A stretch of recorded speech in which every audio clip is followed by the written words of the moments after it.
Tuloy ang inyong inaabangan tuwing Sabado ang Talentado Pinoy Worldwide.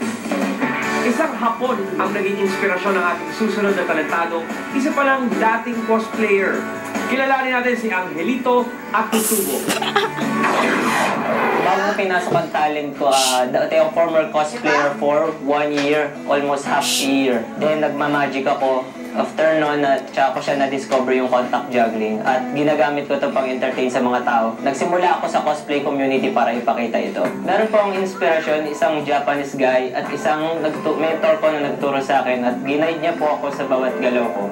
At sarili ko na lang po nag-improve hanggang sa pag-improve ako na mag-improve. With a mesmerizing display of his delicate talent, please give it up for Ars. Ars talaga eh. Galing! Galing! Pero yung bola nandyan. Oh!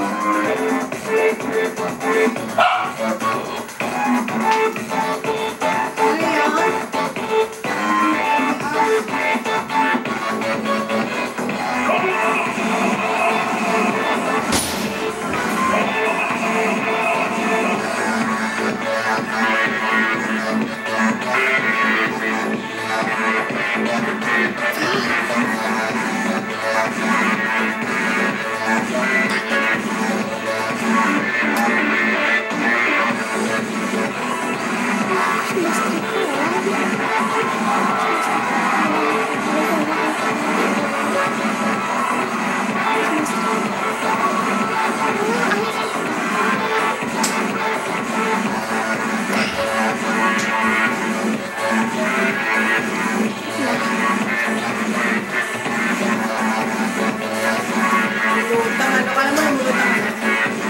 Bilis lang ang kamay.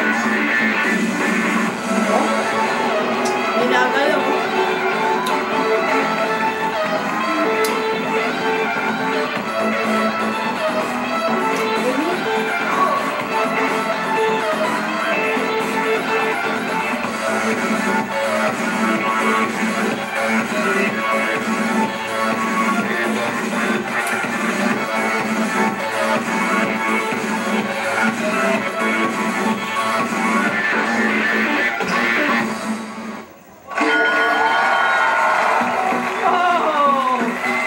Ngayon sila nakakita.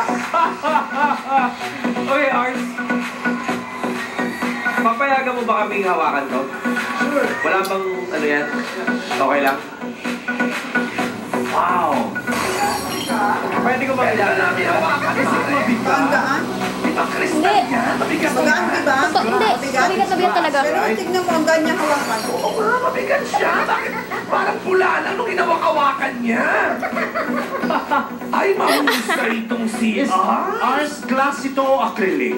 Acrylic. Acrylic siya. Ars, anong tawag sa pinakita mo? Contact juggling. Contact juggling. Kasi parang hawak niya. Ay, How was that for you guys? ay, ang bongga. Nagulat kami ngayon lang kami nakakita niyan. Napahanga mo ako ng bongga. Hindi ko alam kung paano mo nagawa yan. So, ilang taon mo na ba ginagawa yan, Ars? 9 months pa lang po. 9 months pa lang? So, Imagine kung 12 months pa. bakit 12 months or 2 years, sinusubo niya na yan. Yan.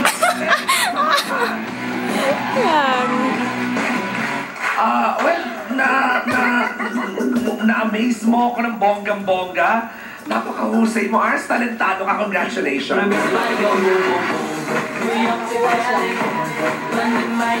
It really takes a lot of control sa kamay. Pero ang na-amaze tayo, sa braso, na ganun-ganun mo dito sa dibdib mo. Ano pa kayang pwede niya gawin? Siguro, try mo rin na kasama yung legs. I don't know, para mas lalo pa kaming mapanganga. Medyo siguro, pinadaan mo dito sa shoulders mo. Tapos, although nakakatuwa na yung performance mo, talagang kami ay na-amaze. Naaliw kami at napanganga kami kanina the whole time na nagpe-perform ka. Pero, damihan mo pa ng ibang variations pag sa susunod. Salamat sa pinakita mo sa aming lahat. Congratulations. You know, the latest time na I saw a performance ng talentado na ganito ang epekto sa akin was with Astro Boy. Okay, with the hula hoops. He went on to win. Oh, wala naman. Ultimate talentado lang naman siya, no? Kasi napaka-original ng ipinakita mo. I have never seen anybody do contact juggling this fine. And talaga, you have to make it more difficult. You have to make it more I don't know how, pero total package ka na. I like the poker face look. I like your look. It could be improved to have more visual impact, hindi ba? But Hanep, I mean, let's put it this way, okay? Miss Forbes has a very big problem tonight. Thank you very much, Dance Scouts. Hey, amazing job, Ars. Maraming salamat. Kita tayo mamaya at the end of the show. Thank you so much, Kuya Ryan. Thank you, Ars. Pamuluhang mensahe nais parating ang ating susunod talentado. Abangan ang kanyang pagpapasikat sa pagbabalik ng Talentadong Pinoy Worldwide! Sa init ng kompetisyon, bumubuo yung iyong boses. Kahit challenger, kinakabahan. Kakayanin kaya ni Rina